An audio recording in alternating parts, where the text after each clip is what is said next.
waxaan maanta review gareyn doonaa mobilkan ah Galaxy A32 mobilkaas oo ah runtii mobil la soo baxay astaamo cajiib ah waxa soo kale mobilkan uu yahay mobilka ugu qiimaha hooseeya ee soo saartay shirkadda Samsung kaasi oo aqbala network xawaaraha sareeya ee 5G soo kale muuqaalka dhamaadkiisa waxaanu bixin doonaa maanta gift amba hadiyad ayaanu bixin doonaa inagoo shuruudaha loo baahan yahay xagga dambe muuqaalka ka sheegi doona iyo hadiyadu waxay tahay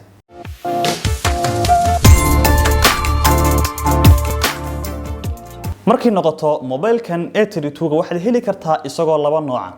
mar waxaad heli kartaa isagoo ku shaqeynaya network xawaaraha sareeya ee 5G xagga marna heli karto isagoo ku shaqeynaya network 4G ka noqoto labadoodana farqi weyn ayaa u dhaxeeya haday noqoto dhinaca astaamaha iyo xataa haday noqoto dhinaca qiimaha dama niri waxa u dhaxeeya farqi marka uu yahay 4G iyo marka uu yahay 5G ba inagu waxaan review maanta ku eegi doonaa noqon doona waa marka uu ku shaqeynay network 4G hadii marka aad u baahan tihiin in wax badan ka ogaataan farqiga u dhaxeeya marka uu yahay 4G iyo marka uu yahay 5G waxaan ka diyaarin doonaa muuqaal gaar ah marka qaybta commentiga ayaad ku soo qori doontaan intaynaan guda galin wax kale waxaan ugu horeysiin doonaa mobilkan iyo kartoonkiisa waxa ku guda jira markaad hadhow toolo iibsato mobilkan waxaad ugu guda tagi doontaa kartoonkiisa wuxuu noqon doonaa horta waa birtii sim cardka loo isticmaalay in lagu geliyo soo kale waxaad ugu tagi doontaa wuxuu noqon doonaa waa USB noociisu yahay type C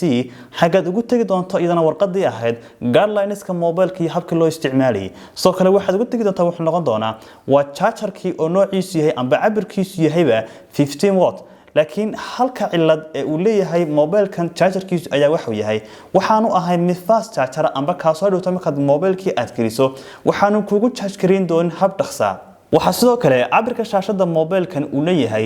6.4 inch kaasi oo ka samaysan display-ga noociisu yahay Super AMOLED display soo kale markay noqoto dhinaca xawaaraha speed-ka ee shaashada mobilkan amba refresh rate-ka markay noqoto waxa uu leeyahay cabir 90 Hz kaasi oo xataa ka dhaqso badan markay noqoto mobilka A32 noociisa 5G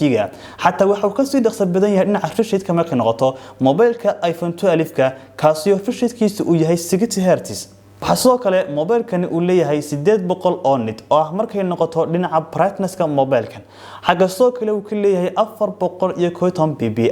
oo ah dhinaca resolution-ka mobilka iyo hadhow tolo waxaad ku daawanayso amba aad ku eegayso habka uu kugu soo saarayo soo kale mobilkan Galaxy A32 ayaa waxa uu ku leeyahay display-ga ayaa uu ku leeyahay fingerprint-ka markay noqoto A32 4G runtii waxyaabaha hadhow tolo marka mobilkan gadato sida aadka ku soo jeedin doona waxa kamid ah waa mobilkan iyo dhisaanka iyo qaabka uu sameeysan yahay hadaan ugu horeysiino mobilkan iyo xagiisa dambe waxa uu ka sameeysan yahay plastic uu ka sameeysan yahay waliba ah mid smooth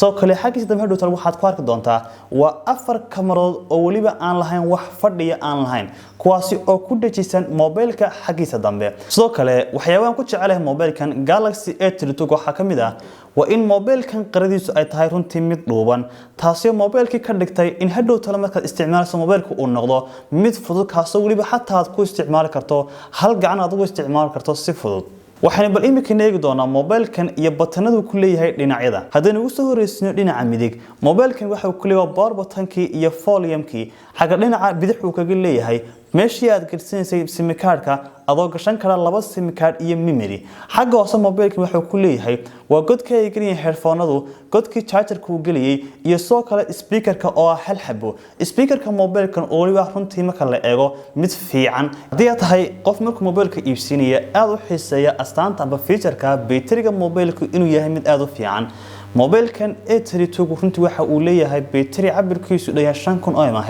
kaasoo aan oran karno waxa uu kamid yahay mobileska markay noqoto xagga battery-ga waliba tijaab ahaan marka la mariyo ugu fiican dhinaca battery-ga hadaad isticmaasho laba cisho oo xiriir isticmaalka caadiga ah mobilkan waa uu ku hayn karaa hadaan eegno mobilkan A32 iyo Android shaka ku jira waxa ku jira Android shaka ugu dambeeyay ee noociisu yahay Android 11 One UI 3 kaasi oo hadhow tolo markaad isticmaalayso mobilka ku arki doonto astaamo runtii aad ku soo jeedin doona iyadoo kamid yihiin waxyaabo ku cusub mobilkan inaad hadhow tolo mobilkan aad heli karto history-ga notifications oo soo gala mobilka hadaynu eegno storage-ka mobilkan iyo inta uu ku yimaado waxa uu ku yimaadaa mar maskaxda ku leeyahay 4GB soo kale uu leeyahay 4GB RAM iyo mar uu leeyahay 128GB RAM-kiisu yahay 4GB RAM iyo mar uu leeyahay 128GB RAM-kiisu yahay 6GB RAM iyo mar uu leeyahay 128GB RAM-kiisu yahay 8GB RAM xagga soo kale mobilkan ku jiro chipset-ka noociisa yahay MediaTek Helio G80 kaasi runtii markaad ku isticmaasho isticmaalso apps-ka culus ee gameska iyo waxyaabahaaba isticmaalkiisu uu ku noqon doono isticmaal si caadi ah uu kugu shaqeyn doono waxaanu bal imikana eegi doonaa mobilkan A32ga iyo xagga kamarada markay noqoto mobilkan waxa uu kamid yahay mobileska leh afarta kamarood isagoo runtii kamaradiisa main kamarada ay tahay kamarad aad u fiican isagoo cabirkeedu uu dhan 4 megapixel soo kale kamarada ultra wide ka waxa uu cabirkeedu yahay 8 megapixel ha kamarada makrada cabirkeedu 5 megapixel iyo kamarada depth sensor kana cabirkeedu yahay 5 megapixel xagga soo kale selfie kamarada mobilkan amba selfie mobilkan uu yahay 20 megapixel adoo ku duubi doona xagga muuqaalka noqoto labada kamaroodba muuqaal cabirkoodu yahay HD waxaana bal imikana tijaabo ka qaadi doonaa kamarada mobilka inoo ka tijaabin karna inaha ugu badan ee kamarada mobilka laga tijaabiyo kadib idinka ayaa qiimeyn doona bal kamarada mobilkan iyo qaabka ay tahay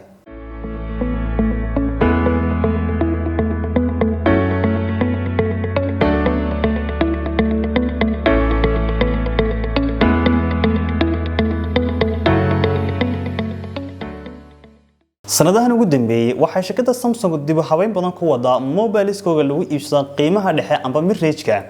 waxaad arki doontaa mobiles qiimahooda uu hooseeyo kuwaasi oo leh astaamaha runtii ay leeyihiin mobileska qaaliga waxaad arkaysaa iminka mobilkan A32ga inaad ku heli karaysay xawaaraha 5G-ga isagoo leh soo kale mobilada A52ga iyo A72ga iyagana waxaad ku arki doontaa astaamo ka sii cajiibsan astaamaha uu leeyahay mobilkan iyagoo ay ka mid yihiin in mobileskaasi ay yihiin kuwa iska caabinaya biyaha haddaad u baahan tahay inaan ku sameeyno isbardhig mobilada A32ga iyo A72ga iyo A52ga waxaad ku soo qori doontaan qaybta commentiga muxuu yahay haddaba review-gan maanta giftiga amba hadiyada lagu guuleysanaya waxaan maanta agtida yaala oo gacanta ku haya wuxuu yahay waa Realme AirPods ku shaqeeya mobileska iOS-ka iyo soo kale mobiles kale Android-ka dhinaca batteriga iyo dhinaca codka iyo base-ka markay noqoto runtii AirPods aad u fiican haddaba qaabkee lagu guuleysanayaa AirPods-kan waxaad qaybta commentiga ee review-ga mobilka ku soo qori doontaa sababtaad ugu baahan tahay AirPods-kan haddii markaa commentiga soo qorta uu noqdo ka ugu loofka amba like-ta badan leh adiga ayaa noqon doona qofka ku guuleysta AirPods-kan shuruudaha laga baahan kaliya waxa weeye waa in muuqaalkan aad share gareyso